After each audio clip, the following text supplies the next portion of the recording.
All right, everybody. Thank you for tuning back into my channel over here on YouTube. Like, subscribe, and share. Give me some hearts and some comments and everything. Today, I'm going to touch on these mass shootings, numbers, the percentages and everything like that, and we're going to see what goes on with all this stuff. Most individuals who engaged in mass shootings used handguns. That's like 75% or so. And the other 25% used assault rifles. Uh, that don't make any sense because I seen one that used a 9mm that was not considered an assault rifle. So let's see. Armalite, that's what they're looking at. So, why can't the handgun be called an assault handgun? Why can't the knife be called an assault knife? How about this one here? An assault rope to choke you out with. Assault hammer. Assault cigarettes. How about that? Anyway, of the known mass shooting cases, 32% of the cases could not be confirmed anyway. 77 of those who engaged in mass shootings purchased their guns legally, while the other ones, the 13% of those purchased their guns illegally. So, you have to figure that out too. I mean, you can get your guns off the black market. You can get your guns from anybody that has them. Anybody. And in the cases involving K through 12 school shootings, over 80% of the individuals who engaged in the shootings stole the guns from their family members. Were they charged for that too? Probably not. They have the findings of support to safely store your guns. I mean, it's your gun can be safely stored and everything like that. So it's safe for the intruder. I mean, you have to protect yourself in a way, that's needed, and you can't just say, hang on, intruder, I need to unlock my gun.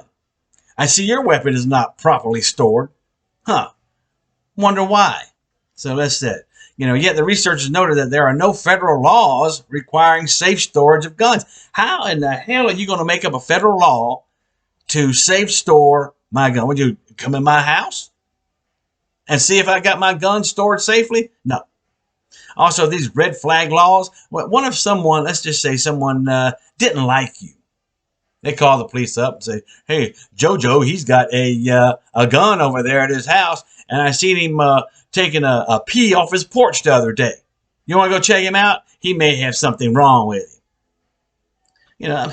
Come on, these red flag laws are just, they're bad, But anyway, nobody knows, the danger, who's dangerous, They don't know who presents a danger.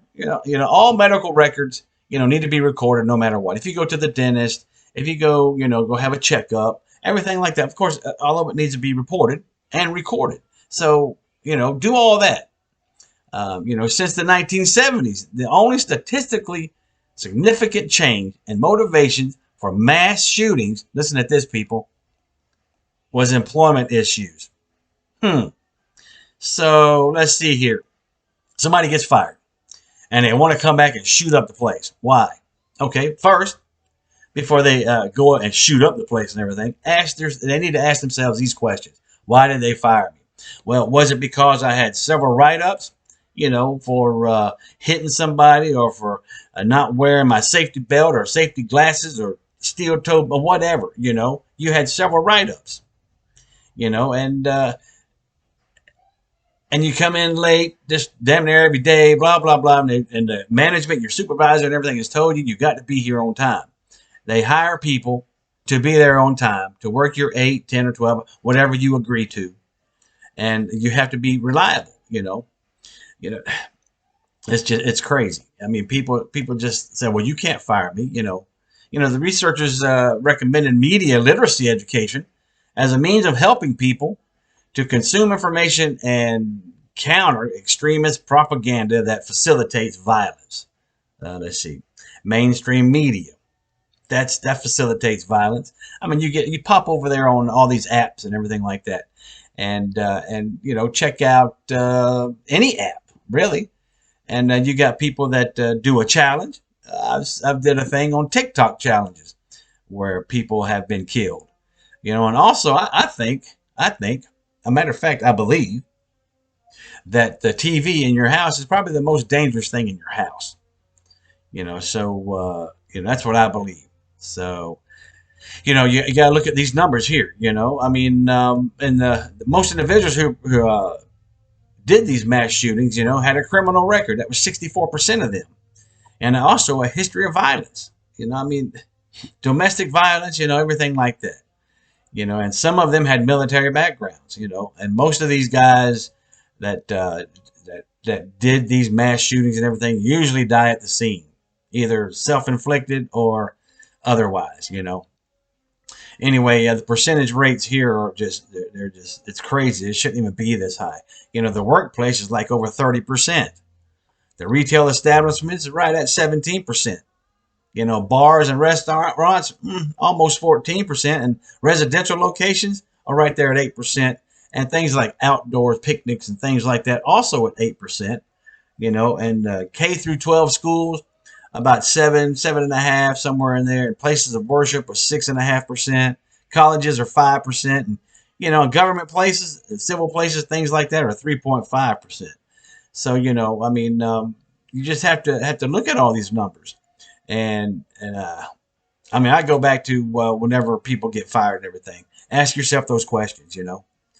I don't want people to get fired. I don't like that. I've been fired once or twice my damn self. Anyway, but getting fired and everything is traumatizing. Now you got to figure out what you got to do. So anyhow, with all them numbers and everything, you guys tell me what you think.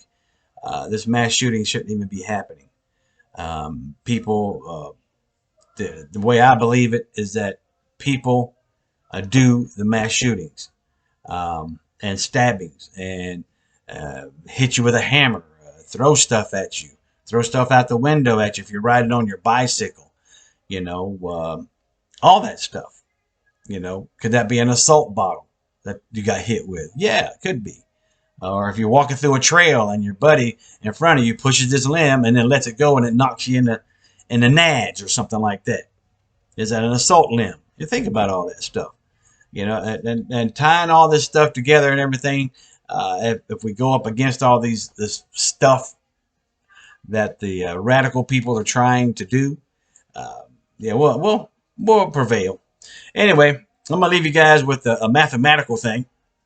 All right, if you have 3 apples and 4 oranges in one hand, and 4 apples and 3 oranges in the other hand, what do you have?